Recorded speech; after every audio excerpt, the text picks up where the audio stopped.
Hi, welcome to James Miller Lifeology, where you learn to simplify and transform your spirit, mind, and body. My name is James Miller. I'm a licensed psychotherapist and a composer. Thank you so much for tuning in today. Let's get started. I wanted to take just a quick moment to thank you all who continually support and listen to James Miller Lifeology. I have been so blessed and honored by your continual support. I wanted to make sure that you don't miss out on anything exciting that's happening over here. So make sure you sign up for my free newsletter at jamesmillerlifeology.com. I have a great show for you today. I'm going to help you focus on gratitude. I'll also be interviewing author David Cooks. David reviews his book, Getting Undressed, From Paralysis to Purpose, that shares his personal journey of how he discovered purpose in the midst of personal tragedy. He realized that by taking a break from his own problems for the benefit of helping others with their problems, he could put purpose into action. For more information about David, please visit davidcooksspeaks.com. You may also purchase his book on Amazon or in the previous guest sections in both stores at jamesmillerlifeology.com or at lifeology.tv. I have some exciting news. Did you know that I'm on the radio 3 times a week? You may hear me on the same station on Tuesdays at 1:30 p.m., Fridays at 9:30 a.m., and Saturdays at 12:30 p.m. You may also hear me anytime on iHeartRadio as well as on all the other major podcasting platforms, including iTunes, Google Play, Stitcher, and many others. Simply search for the show name, James Miller Lifeology.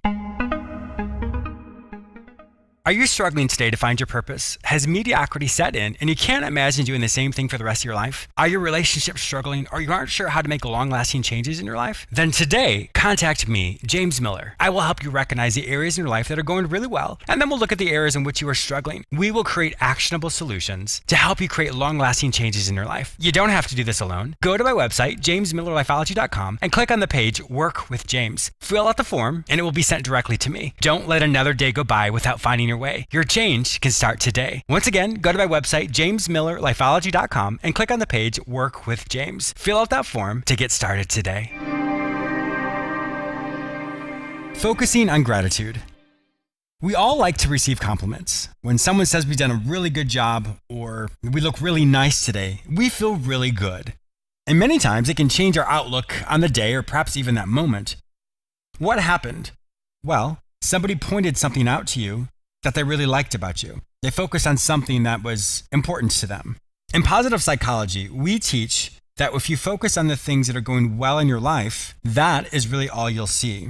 If we continually talk about our problems or focus on everything we don't have, that's really all you're going to see around you. When you were a child and people in your life would encourage you, those words that they said really helped you set the tone for what your future looks like. It gave you the confidence, the encouragement, the discipline to push forward in your life. And so when you would hear those things, it became truth for you. It became your reality. I can do this. With hard work and dedication, I can overcome this obstacle. Those words that were spoken over you helped you focus and become the person you are today. It's the same concept with gratitude. Gratitude is the perception or what we look at or how we see the world to determine how we interact with the world around us. If I'm continually focusing on what I don't have, I'm not grateful for the things I do have.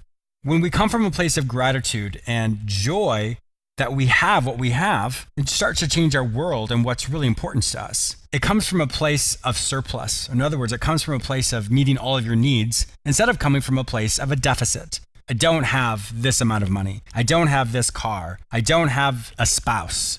I don't have the job that I want. All of those thoughts, it creates a negative environment for us. Remember, in psychology, we teach that whatever you perceive to be true, in other words, your beliefs, determines what you feel. What you feel determines what you do. So if my thoughts are always on, I don't have this, or I don't have enough of this, or enough of that, that creates emotions of frustration, of inferiority, of feeling lack, of feeling worthless. And then our body acts that out. So switching our perception to gratitude, I perceive what I do have, I'm grateful for what that is, that then engenders emotions of joy, emotions of satisfaction, of contentment, of peace, which then our body aligns with that, either through the chemicals in our brain or the movement of our body. We do ourselves a disservice when we come from a place of lack because, unfortunately, it physically causes our body to break down. So coming from a place of gratitude strengthens our body, strengthens our resolve, strengthens our emotions, and helps us to become more healthy and productive. When you come from a place of gratitude, opportunities that you would not have seen should you be looking for the negative things in life start to come to fruition. Things you had never noticed before all of a sudden grab your attention, and that's what you see. Think of a glass of water. If that glass is filled at 75% capacity, only 25% is left. So think of it this way. If we come from a place of negativity, which would be 75% of that glass, there's only 25% of the healthier, positive things that we can have in our life. So if we remove all that negativity and fill that whole glass up 100% with gratitude, you'll find that you start to attract those positive, healthier situations or people or events in your life. So today, I really want to encourage you. How you start your day is indicative of how your day is going to go. Coming from a place of gratitude in every situation allows you to focus on what you can do instead of what you cannot do. It opens up a whole new world for you. You're going to hear a fantastic interview today with David Cooks. He has such a powerful, phenomenal story that's going to blow you away. He was able to find purpose after his tragedy. Did you know I have a YouTube channel? That's actually how Lifeology started. I have well over 155 episodes that I've created specifically for you. I do know that many people struggle with listening to a full 30-minute show. So these episodes are about 3 minutes long. Each episode will give you a practical tool or technique that you can practice daily to help you simplify and transform your spirit, mind, and body. Simply go to my website, jamesmillerlifeology.com, or go to YouTube and search for my name, James Miller Lifeology. My guest today is David Cooks. David reviews his book, Getting Undressed, From Paralysis to Purpose, that shares his personal journey of how he discovered purpose in the midst of personal tragedy. He realized that by taking a break from his own problems for the benefit of helping others with their problems, he could put purpose into action. He teaches you do not have to experience a tragedy in your own life to make a change or personal transformation. Welcome to my show, David. Thank you. It's great to be here. Yes, I'm really looking forward to this. Your story is incredibly inspirational. I know you have so much wisdom to share with my listeners today. So thank you once again. Now, when you were a teenager, your life totally changed. What happened? Absolutely. I was a 15-year-old sophomore in high school, and 1 week before basketball tryouts, I had gotten a clean bill of health, and I was ready to go and try out. And one of my goals was always to make our high school basketball team. That was one of my goals, and I didn't do that freshman year, and so I was disappointed about that. I spent that whole next year working as hard as I could to get myself ready, putting in the work, just doing the things that were going to put me in a better position. I think.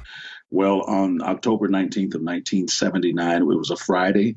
I went to school that day. We had exams, so we had a short day, and afterwards we played basketball. My back was bothering me just a little bit, nothing crazy. I thought maybe I slept funny or something like that.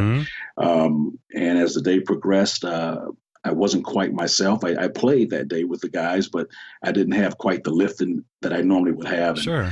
I went home and I laid down for a while. And, back in the day, Robitussin and laying down, that was a cure for everything. That was a cure. Yes, it was. And so what the heck, you lay down and I get up, I woke up and I literally just about collapsed onto the floor. Oh my gosh. And so I grabbed onto the table. I called my parents and clearly they came running in. And from there, we went to the hospital, which thankfully was across the street. And we went to the emergency room. It took about 5 hours later for them to run some tests, and a blood vessel had erupted on my spinal cord. Oh my gosh. So spinal aneurysm, which is pretty rare. And we did some quick exploratory surgery, but there was nothing they could do at that point. And so in less than a 36-hour period, I went from walking to a T6 paraplegic. Wow.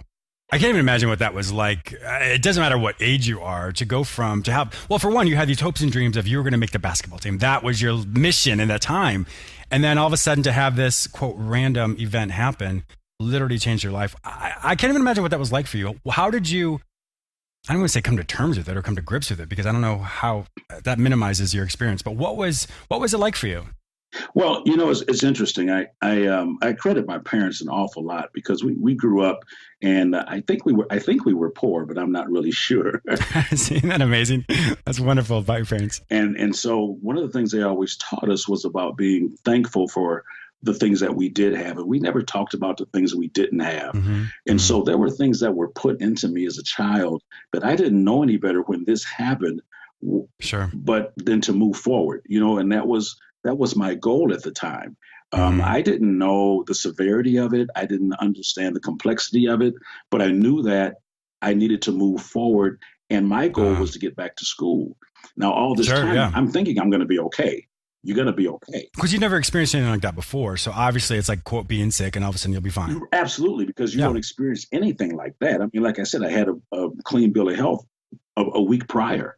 And so I am really grateful. Just I had some great friends and some family, and faith kicks in. Yes, that really helped me to move forward. And for me, I didn't know any better. My parents always taught us one other thing, and he said they taught us that there are two types of people: those that complain about getting wet, or those who get an umbrella. And they told us the importance of having an umbrella in life, because there's going to be some rain, there's going to be some difficulty. And what you want to do is try to protect yourself to be as dry as you can. Yes. Which is proactive and anticipatory. Yes, it's proactive. And so, again, that was my mindset. And with that as my foundation, I began to move forward looking for the things that I could do. And to whatever the therapists were asking me to do, I wanted to do those to the best of my ability, because my goal was to move forward and get out of rehab as quickly as possible, get back to school, and kind of get going again. And that's such an amazing thing that your parents were able to instill that in you, because it comes from a place of power or a place of victimhood. And of course, I don't minimize anyone's struggle, because there's a proper time for grieving, but then there comes a time of what do you do with the situation at hand. I recently just did a show which talked about radical acceptance. It's a fancy term in my field, which basically says you accept the facts as they are. Doesn't mean you agree with it. Doesn't mean you like it. Doesn't mean to put someone off the hook or get someone off the hook. Simply is, these are the facts. What do you do with your life to move forward? And that sounds like that was an amazing thing that your parents were able to teach you. And that's why you're the successful, amazing person that you are, because you continually use that as a platform to help people to find your purpose in that. Absolutely. I never denied the existence of what happened, but I never gave it the right to rule my life. Yes. I had the power to deal with the adversity, to minimize its power in my life. I like overcoming. I don't like surviving.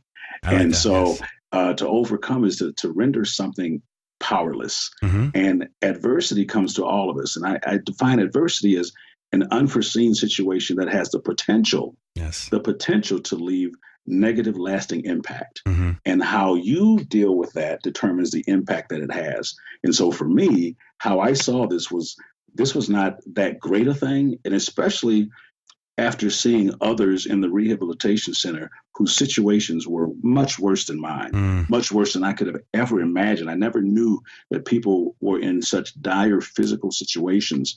And that changed my perspective immediately. I was like, something, I'm not so bad off. I think I can do this. And sometimes that helps. Yeah, it definitely gave you perspective. What was a pivotal moment for you when you found your own purpose? Because that's one thing you teach is to help others, helps you with your own purpose. What was the defining moment for you? Well, I think over time, I learned about my purpose. As I was coaching basketball and dealing with youth and teaching in high schools, I began to understand that there was a gift I had to connect with people, and that they were inspired. I didn't know that they were inspired by what I was doing or what I was saying until years later, and they come back and they share these things with you. And I began to understand the joy that I would get from hearing stories of how my life helped people to achieve things. And that's when I began to say, I believe that my giftings are part of my purpose, and that my purpose shouldn't be something that I have to kind of discover outside of who I am, if that makes sense. It's an intrinsic gift. So in other words, you don't have to work at it. You don't have to practice it. And so when you do that, it just comes out effortlessly. It comes out naturally. Absolutely. And that's a great way of saying it. And so clearly I've worked on it once I figured out that's what it was, to try to perfect it. But that gift of being able to connect with people and to share things that other people can say, but it may not necessarily have the same impact. That's when I began to understand that I'm really here to help others through my life and with the things that I say and do. And I think what you do with such a fantastic job, just a little bit of time that you and I have discussed, is There's a joy about you. There's this element of self-assurance. You're relaxed within yourself, but there's a joy of hope. Maybe that's what I'm looking for. There's a hopeful air about you, which I think is an amazing thing. Regardless of what you've experienced, you're able to instill that hope into other people. So I think that's just a beautiful gift you're able to give them. And the other element is you don't do this to get any credit. You do this to, once again, instill hope in people. And I think that's why you can relate so well with people, because we all know those people who perhaps get on stage and they're looking for attention. They're looking for all those different types of things, but your story is you, and you are working through that not only in your own life every day. It's a new struggle, a new journey, but you have that hope that you can instill in other people. So I just really wanted to let you know that that's what I see in you so far. Well, I'm glad that you mentioned struggle, because I want to make it really clear to people. Walking is much better. Yes. let's just put that out there. I'm sure. And so there are days and there are moments when I struggle and when I don't feel like doing this, and I don't feel like getting in and out of a car that day and doing the things I have to do. I was recently on a trip in North Carolina, and I had some health issues that were very difficult, but thankfully there was someone there that I could get some help with. And so in the midst of all of that, there still is room to be thankful. I may not be thankful for everything that has happened to me, but I can be thankful in everything that has happened. So there's a place for gratitude, because it could have been worse. I could have been by myself and not had help and those types of things. And so, as you said, the absence of hope leads people to despair. Yes, and I just believe in hope, and I believe that there's a positive outcome on the other side of your struggle, because victory is a great thing to have.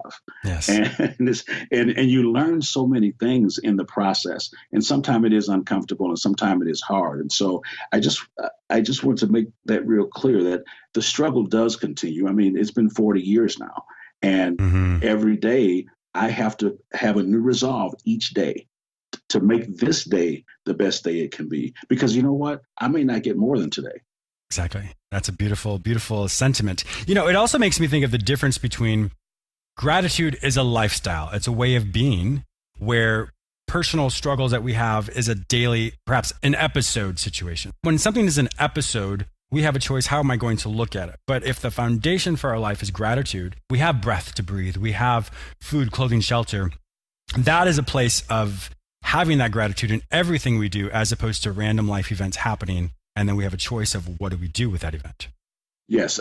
And I think what happens is that we make the permanent things, we make the temporary things permanent. Yes, we do. Yes. And when we do that, it messes with our foundation. In my field, we have what's called emotional forecasting. It basically says when you take a snapshot of your life right this second, when things seem dire, when they seem so overwhelming, and then you forecast into the future, this is how my life is always going to be. This is the despair I'm going to feel. And unfortunately, when we do that, we don't come from a place, just like you said, of overcoming that adversity, that place of power. We come from a place of this is my life. So my thoughts are perhaps that of a victim. Right. And once again, I'm not minimizing anyone's struggle, but of a victim-like mentality. And then the next thought builds off of that. And the next thought builds off of that. So it becomes a foundation of, I can't do anything. So when we do have that emotional forecasting, when it's used in an unhealthy way, that is unfortunately what we will become, because whatever what man thinks is what he will become. Absolutely. And I talked about, growing up in the projects and all that kind of stuff, but I never had poor or insufficient dreams. My dreams were always full, and they were always for the best, and I think that there's nothing wrong, with desiring the best for your life. Yes. And you may not always attain that. You may not always get that, but along the way, you're going to grow. And along the way, you're going to get something. Yes, and so that's the other thing that I think has been pretty important and special for me is wanting to always get the best that day has to offer, yes. the best that situation has to offer for me, and not settling for anything other than that. Because for me anyway, if I do that, then I feel like I've cheated myself some. Yes. And there's nothing wrong with that type of self-care. I think there is a certain time to be selfish that makes sense, just so that you can give to others, because you need to have something to give. Yes. Yes, you do. I think there's nothing worse than us not taking self-care. Right. And when we don't take, I know for me, if I do, all these things and then the next thing I know, I'm like this crabby, mean person. And I'm like, oh, James, you're this self-help person. And here you are. You can't even, you're just mean to yourself, whatever it may be. But I think you're absolutely right. But I really like that you come from a place of asking yourself, these are my words, not yours. What am I learning about myself in this situation right now? When you have that mentality, you can either be incredibly proud of yourself that I've overcome something. I didn't realize that I've already passed that test in the past, and now I'm continually doing really well in that. Or you can remind yourself, okay, well, James, for example, you're low on patience today. Patience is something you get to practice. Doesn't mean you necessarily want it, but you get to practice. So in that moment, every opportunity, whether we want to or not, is a beautiful time, a wonderful time to have this self-development and the growth, just simply by saying, what am I learning about myself right this second? Yeah, for me, it's three. I call it the three R's: reflect, regroup, and relaunch. I do that on a regular basis. I like to see where I am. What is it that I did that was good in that situation, that wasn't good in that situation? Yes. Get yourself back together, and now let's relaunch back out into the marketplace, so to speak. And I do that on a regular basis. That's amazing. That's a wonderful tip for all of us. Switching gears to your book, Getting Undressed, From Paralysis to Purpose, what do you want the biggest takeaway for all your readers to have? I think the biggest takeaway is that getting undressed is something that we all do. And the most important aspect are the clothes that you're putting on, because it's an indication of where you're heading. Your identity, sure. Your identity. The things that we took off last night, that was yesterday. Yes. And we're going to put on something today that's going to be an indication of where we're going. And that regardless of the situation you're in, as long as you're breathing, there's a possibility that it can get better. Yes. And that there's hope for you. And I want people, when they read my book, I didn't have an audience in mind when I wrote the book, but I had a purpose. I had a purpose in mind. And the purpose was that the reader would find the inspiration and encouragement to move forward from a difficult place to a better place. Yes. Is something a stumbling block, or is it a stepping stone? Absolutely. And that's really the ultimate desire I have for the book. That's beautiful. Just even thinking about the whole concept of getting undressed and redressing oneself, to piggyback off of what you said, those labels that we have for ourselves. And sometimes an event we automatically assume is who we are. You went through a divorce, you're a divorced person. You went through a bankruptcy, you're a bankrupt person. You're a heartbroken person. Whatever it is, we create these labels, and then that label, or from that event, and then all of a sudden that is who we become. But your book itself, from the way I understood the Getting Undressed, is you decide who you're going to be. Does a situation tell you who you're going to be, or do you determine who you're going to be based off of how you present yourself, not only to yourself in the mirror, but present yourself to the world around you? Absolutely. And there's some vulnerability with that. Yes, there is. And some transparency with that. And yes. One last thing on the title of the book, it's interesting because I had to teach myself how to get undressed when I was in the rehabilitation center. Oh, interesting. You have to relearn everything once you lose the use of your legs. And so they taught me I remember being taught how to get dressed. And that was like one of the greatest days in the rehab center for me, because that was about independence and about moving forward. Wow. Well, that evening there was an emergency in the rehab center, and no one came to help me get undressed. And I either was going to sleep in my chair or was going to figure out a way to get undressed and get in bed and have a good night's rest. Well, it was a struggle, but I figured it out. And that's where the title of Getting Undressed came from, because that to me was a pivotal point that led to my independence and gave me confidence that I could do now what I needed to move forward. Wow. Thank you so much for sharing that. What a beautiful example of not only your tenacity, but your determination, and just a lesson for each one of us to understand that we have a choice. Do we wait for someone, or do we do it on our own? And that is an amazing, powerful lesson that I think you can teach all of us. Thank you, James. Yeah, my pleasure. It has been a fantastic time talking with you today, David. If my listeners would like to find out more information about you, to purchase your book, Getting Undressed, From Paralysis to Purpose, where will they find all this information online? Okay. The book is available on Amazon and also from my website, davidcooksspeaks.com. And then I'm also on social media, Twitter, I'm on LinkedIn and also on Instagram. Excellent. I also do, I think I have a Facebook page too. Oh, wonderful. Well, what I will do then, in the show notes, I'll definitely have all that information in there. And my listeners always know that if they're not able to find your book on Amazon, simply go to both stores at jamesmillerlifeology.com or lifeology.tv. And in the previous guest sections in both stores, they can find your book there as well. David, thank you so much for being a fantastic guest on my show today. I really do appreciate your time. Thank you, James. I appreciate having the opportunity. I also want to thank you, the listener, for tuning in today. Please subscribe to this radio show through whichever portal you joined with us today, or please go to my website where you may sign up for my free newsletter, watch my YouTube episodes, read the articles I've written specifically for you, or you may enroll in the Lifeology Academy where you can take self-directed courses which will help you simplify and transform your spirit, mind, and body. If you'd like to personally work with me, be a guest on, or advertise on this show, simply visit jamesmillerlifeology.com. Be sure to follow me on all social media platforms under the name James Miller Lifeology, except for Twitter, which is James M. Lifeology. Once again, thank you so much for your support, and I'll talk to you soon.